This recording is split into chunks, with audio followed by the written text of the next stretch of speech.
គ្រួសារនេះមានឈ្មោះថាគ្រួសារ introvert version មុនដើរចូលអ៊ីអនតាមផ្លូវក្រោយលើកអតេះផងអីផងលងលបងគេ version ក្រោយនេះទៅ walk street ចូលតាមផ្លូវវត្តចាត់មានផ្លូវធំៗដូចគេទេ rate ឲ្យម៉ានដែរបងប្អូនបើខ្ញុំជាអ្នកមើល rate ឲ្យគ្រួសារនេះ10លើ10តែថា introvert នឹងដកខ្ញុំជាមួយនឹង brother ចេញចា brother នេះទៅពេទ្យគឺថាមាន introvert ជាមួយតែស្រែកយកបែកពេទ្យហើយបើខ្ញុំវិញគឺប្រឡូកក្នុងវិស័យ introvert លេងចេញឥឡូវចូលក្នុងវិស័យ sigma បងប្អូនបើមកឲ្យ sigma មិនសក់កំពុងតែខ្មៅក្រឹបស្អាតចេះចាបងប្អូនស្អាតសមទន់ភ្លន់ជានារីខ្មែរឥឡូវមកដូរដាក់ពណ៌ cherry អីណាតែគិតតែលាបពណ៌សក់នឹងលយមែនចាលាបថ្ងៃហ្នឹងស្អែកគឺឆេះសក់ទ្រុលបែកផ្កាភ្លើងពេញផ្ទះតែមិនសូវខ្វល់មែនទេបងប្អូនអានេះយើងធ្វើជាខ្លួនឯងចាដើរ walk street ញញឹមយ៉ាងប្រព្រាយជាមួយនឹងសក់ឆេះ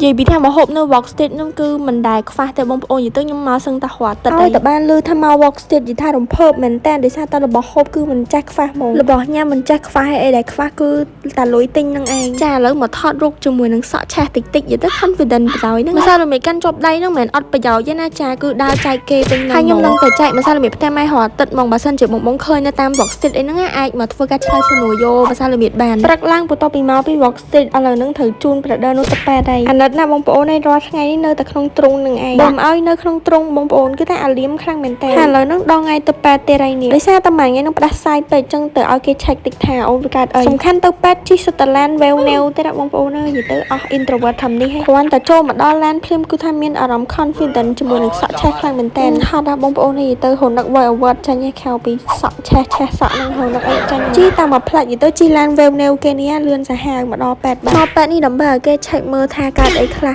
ដោយសារតែភាគច្រើនក្មេងៗតែមកប៉ែតគឺគាត់តែងតែឆែកមើលហើយអ្នកគ្រូប៉ែតអីហ្នឹងគាត់ឆែកមើលថាក្មេងកើតអីខ្លះអញ្ចឹងហើយអូននេះគ្រាន់តែឃើញមុខប៉ែតភ្លាមគឺថាដឹងហ្មងគឺស្រែកយំមុនដោយគ្រាន់ប៉ែតអត់បានធ្វើអីទេក៏យំដែរបន្ទាប់ពីត្រឡប់មកប៉ែតវិញចាឥឡូវហ្នឹងគឺត្រូវយកសភៅឲ្យបងបោះ brother ម្ដងចានិយាយទៅរៀនអត់ភ្លេចអីភ្លេចសភៅនិយាយទៅសុំសរសើរហ្មងឆ្លាតហ្មងដងមកតាមខ្ញុំហ្មងអង្ការជំនាន់ខ្ញុំនៅរៀនណាអត់ភ្លេចអីទេភ្លេចតែសភៅគេកាត់ផ្ទះនឹងឯងគ្រូសួរណាគេកាត់ផ្ទះប្រថាភ្លេចយកមករួចខ្លួនបាទចាឥឡូវក្មួយខ្ញុំវាបន្តតំណែងពីខ្ញុំហើយនិយាយទៅ vlog នេះខ្លីដែរបងប្អូននិយាយទៅហងៃអត់ដឹងថតអីថតតែគ្រួសារខ្លួនឯងប្លែកយកទៅណាមកអស់បើមានអីចម្លែក update ទៀតគឺខ្ញុំថតទៀតអ្នកនរគ្នា